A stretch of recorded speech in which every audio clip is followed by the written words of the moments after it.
എല്ലാവർക്കും നമസ്കാരം. ഞാൻ അഭിലാഷ് അമ്പലപ്പുഴ. ഞാൻ ഈ വീഡിയോ ചെയ്യുന്നത് നമ്മുടെ ഇന്ത്യൻ കർഷകരെക്കുറിച്ചൊന്ന് പറയാൻ വേണ്ടിയാണ്. കർഷക വിരുദ്ധ നയം സ്വീകരിച്ചിരിക്കുന്ന ഇന്ത്യൻ പ്രധാനമന്ത്രി നരേന്ദ്രമോദി അല്ലേ? കർഷകർ ആരാണെന്ന് ഈ നരേന്ദ്രമോദിക്ക് അറിയാവോ? എൻ്റെ ഒരു സംശയമാണ്. കർഷകർ ഒരു രാജ്യത്തിൻ്റെ നെടും തൂണുകളാണ്. കർഷകർ കൃഷി ചെയ്തെങ്കിൽ മാത്രമേ നമ്മുടെ രാജ്യത്തിന് നിലനിൽപ്പുള്ളൂ, ഇന്ത്യക്ക് നിലനിൽപ്പുള്ളൂ, ഇന്ത്യയിലെ ജനങ്ങൾക്ക് നിലനിൽപ്പുള്ളൂ. അരിയും ഗോതമ്പും നമുക്ക് ഭൂമിയിൽ കൃഷി ചെയ്ത് മാത്രമേ എടുക്കാൻ പറ്റത്തുള്ളൂ. ഒരു ഫാക്ടറിയിൽ നിർമ്മിക്കാൻ പറ്റുമോ അരിയോ ഗോതമ്പോ? ഇത് നരേന്ദ്രമോദിക്ക് അറിയത്തില്ല. ഈ ആധുനിക കാലത്തെ കർഷകരെ സമരം ചെയ്യിക്കുന്നത് ഏറ്റവും വലിയ കർഷക ദ്രോഹമാണ്. ഈ ആധുനിക കാലത്ത് കർഷകരെ പ്രോത്സാഹിപ്പിക്കേണ്ട നമ്മുടെ ഗവൺമെൻറ് എന്തുകൊണ്ട് കർഷകരെ ന്യായമായ ഡിമാൻഡ് അംഗീകരിക്കാതെ അവരെ സമരം ചെയ്യിക്കുന്നു? കർഷകർ സമരം ചെയ്യുന്ന രാജ്യം എന്തുകൊണ്ട് സമരം ചെയ്യുന്നു? ആ രാജ്യത്തെ ഭരണാധിപൻ ദുർബലനായതുകൊണ്ടാണ് കർഷകർ സമരം ചെയ്യാൻ കാരണം. ദുർബലനായ ഭരണാധികാരി ഭരിക്കുന്ന രാജ്യത്താണ് കർഷകർ സമരം ചെയ്യുന്നത്. ഇപ്പം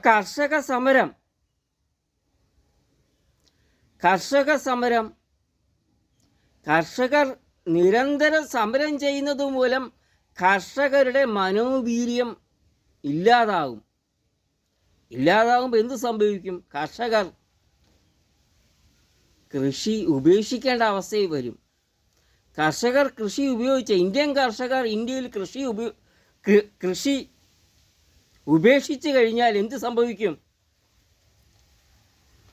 ഇന്ത്യൻ ജനതയ്ക്ക് വേണ്ടി വിദേശത്തു നിന്നും ധാന്യങ്ങൾ ഇറക്കുമതി ചെയ്യേണ്ട ഒരു അവസ്ഥ ഉണ്ടാകും. അങ്ങനെ വന്നു കഴിഞ്ഞാൽ ഈ ധാന്യങ്ങൾക്ക് നമ്മൾ അമിത വില കൊടുത്ത് വാങ്ങേണ്ടി വരും. ഈ ആധുനിക കാലത്തെ കർഷകരെ കൃഷി ചെയ്യാൻ പ്രോത്സാഹിപ്പിക്കേണ്ട നമ്മുടെ ഗവൺമെൻറ്, നമ്മുടെ കേന്ദ്ര ഗവൺമെൻറ്, നമ്മുടെ ഇന്ത്യൻ പ്രധാനമന്ത്രി നരേന്ദ്രമോദി എന്താ ചെയ്യുന്നത്? കർഷക ദ്രോഹം അല്ലേ? കർഷകരെ ദ്രോഹിക്കുക. കർഷകരുടെ ന്യായമായ ഡിമാൻഡ് അംഗീകരിക്കാൻ എന്തുകൊണ്ട് ഇന്ത്യൻ പ്രധാനമന്ത്രി നരേന്ദ്രമോദി തയ്യാറായില്ല? വൃദ്ധരായ കർഷകർ എത്രയോ നാൾ സമരം ചെയ്തിട്ടും ഈ നരേന്ദ്രമോദി ദുർബലനായ ഇന്ത്യൻ പ്രധാനമന്ത്രി നരേന്ദ്രമോദി കർഷകരെ സമരം ചെയ്യിച്ചു. കർഷകർ സമരം തുടർന്നു. ഇന്ത്യൻ പ്രധാനമന്ത്രി ദുർബലനായതുകൊണ്ടാണ് ഈ കർഷക സമരം ചെയ്തത്. ദുർബലനായ ഭരണാധിപൻ ഭരിക്കുന്ന രാജ്യത്തെ കർഷക സമരം നടക്കുകയുള്ളൂ. ലോകരാജ്യങ്ങളിൽ ഈ നരേന്ദ്രമോദി ദുർബലനായ ഒരു ഭരണാധികാരിയാണ്. അതിദുർബലൻ, കഴിവില്ല ഭരിക്കാൻ.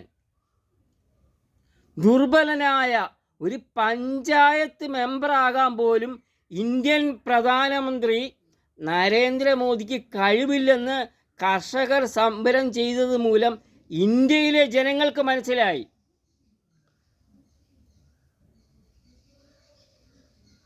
ഒരു പഞ്ചായത്ത് മെമ്പറാകാൻ പോലും യോഗ്യതയില്ലാത്ത ഒരാളാണ് ഇന്ത്യൻ പ്രധാനമന്ത്രി നരേന്ദ്രമോദി എന്ന് വൃദ്ധരായ കർഷകർ ഈ രാജ്യത്ത് സമരം ചെയ്തപ്പോൾ, ഇന്ത്യയിൽ സമരം ചെയ്തപ്പോൾ ഇന്ത്യയിലെ ജനങ്ങൾക്ക് മനസ്സിലായി.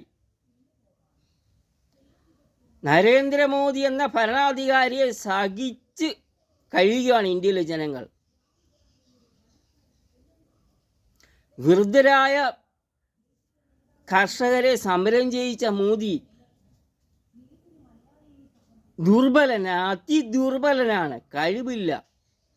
ഒരു പഞ്ചായത്ത് മെമ്പറാകാൻ പോലും യോഗ്യതയില്ലാത്ത ഒരു ഭരണാധികാരിയാണ് ഇന്ത്യൻ പ്രധാനമന്ത്രി നരേന്ദ്രമോദി.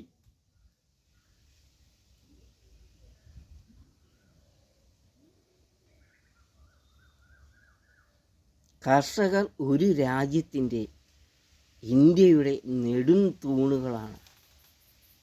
നമ്മുടെ ഈ കേരളത്തിൽ തന്നെ നമ്മൾ അന്യ സംസ്ഥാനത്ത് ആശ്രയിച്ചാണ് ധാന്യങ്ങൾ ഇവിടെ ഇറക്കുമതി ചെയ്യുന്നത്.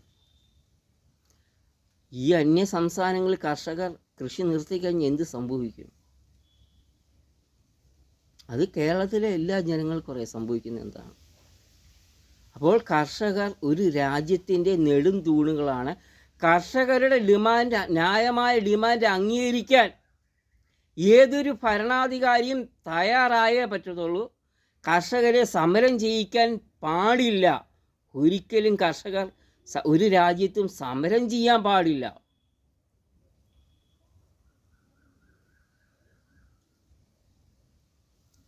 ഞാൻ ഇത്രേ പറയുന്നുള്ളൂ. എൻ്റെ വീഡിയോ ഇനിയും ഉണ്ടാവും. പിന്നെ ഒരിക്കൽ കൂടി നമസ്കാരം. പിന്നെ എന്തെങ്കിലും അഭിപ്രായം ഉണ്ടെങ്കിൽ